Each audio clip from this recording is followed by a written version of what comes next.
Hi, welcome to my video. This is the battlefields of Gettysburg behind me, close to my hometown.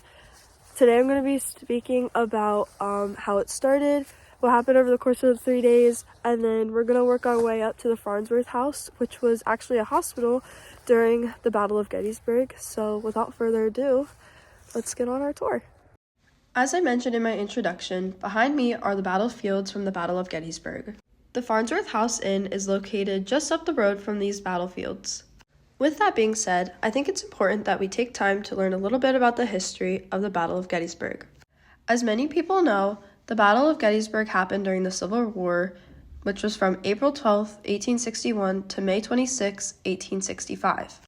Before the Battle of Gettysburg, on June 3, 1863, General Robert E. Lee leads his troops of 75,000 men to the north after celebrating his victory over Major General Joseph Hooker in Virginia.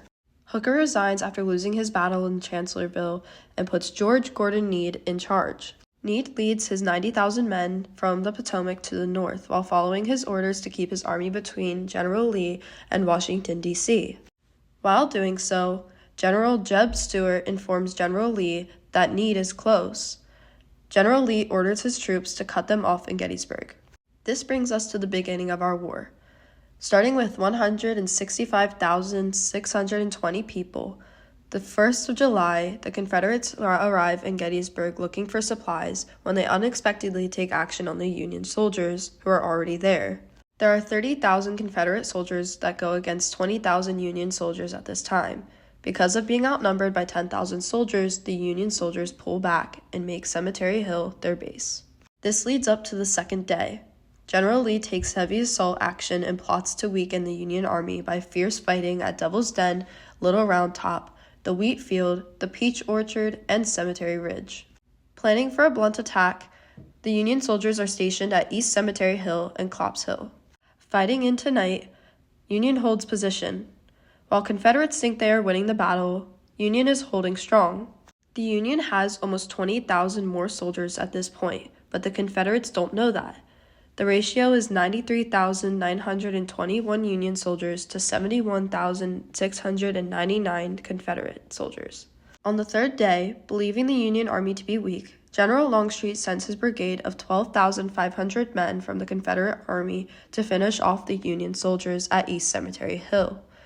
General Pickett is leading the brigade on the Union side, staying low during the battle. He comes in on the last day with his 20,000 extra men and joins the main Union army. This leads to what is famously known as Pickett's Charge. With only 2,000 men from the Confederate army that made it to the top of the ridge where the Union soldiers were, 60% of the Confederate soldiers are killed. General Lee retreats his men after understanding that they have lost the battle.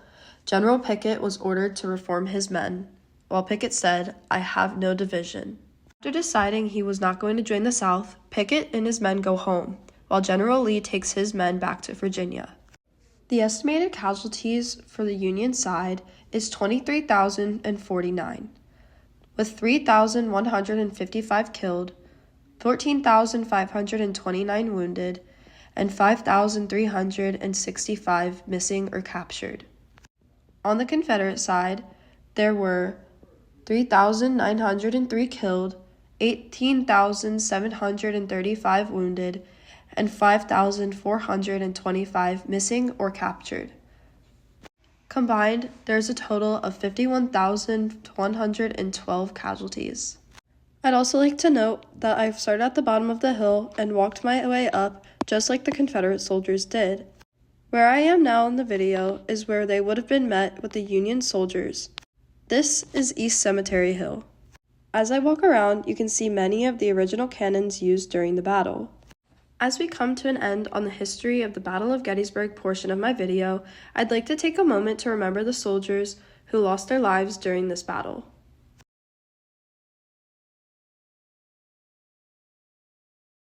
This brings us to the Farnsworth House Inn portion of the video, which is the image on the screen now.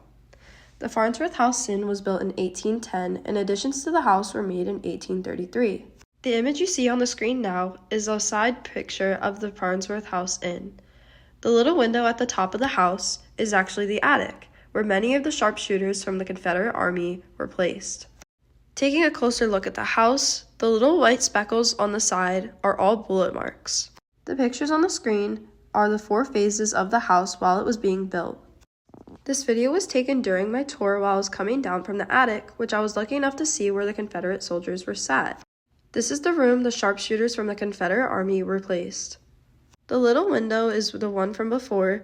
This is where they would have shot out of. In order to do so, they would have had to lay on the floor. So how does the Farnsworth House Inn play into the Battle of Gettysburg? During the battle, the house was used as a hospital for both sides. During the 3rd day, Union soldiers stormed the Farnsworth House Inn and killed off the sharpshooters from the Confederate Army. The first owner of the house was John F. McFarlane. While he wasn't a very liked man in his town, during the battle he took in many kids to give them shelter. Later on, when the Confederate soldiers took over the house, he and the kids were placed in the basement and kept there, unaware of what was happening with the battle. After the battle, the house was sold to George and Brenna Black, who renamed it as the Sleepy Hollow Lodge, which was opened in 1909. The house went on to be sold to John F. McFarlane, who renamed it the Farnsworth House Inn after Elon John Farnsworth, a Union soldier who died at 25 during the Battle of Gettysburg. This brings us to the end of my video. I hope my video was educational and interesting. As a little bonus to my video, the Farnsworth House Inn is said to be one of the most haunted locations in Gettysburg and even in Pennsylvania. It is said that there are many spirits in this house. The white painting on the door is done by Lorraine Warren, a paranormal investigator famously known for taking on the Conjuring House. I hope you enjoyed. Thank you.